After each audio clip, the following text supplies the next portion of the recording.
Hello guys, हेर्नुहोस् अहिले चाहिँ म मुकबङ गर्दैछु। यो चाहिँ धनिया अनियन चिकन फ्राई छ। यो चाहिँ फर्सीको सब्जी खान्छु ल गाइस।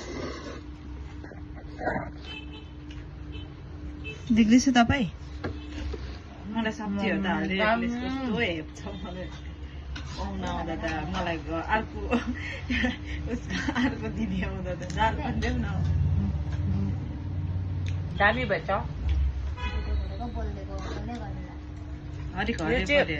उयो हो डल्ले पनि देखाउनु। आमको अचार हो। यो चाहिँ अस्ति मैले रोपेको थिएँ नि, अन्त त्यही ठुलो भएको हेर्नुहोस् गाइस। हो दिनुहोस्, एउटा धनिया दिनुहोस्। हो गाइस, यस्तो मिठो भएछ।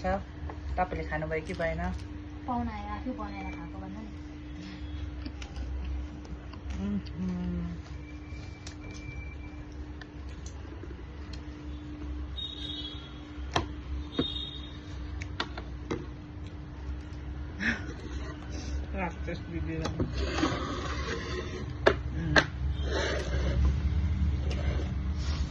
Okay, bye. Good night, guys.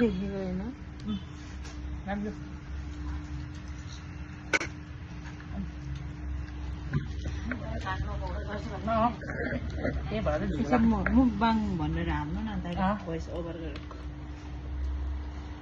यही कारण त मलाई झिजो लाग्छ, बनाउनु बिर्सिन्छु। खानुमै अत्ताले जस्तो हुन्छ। भयो?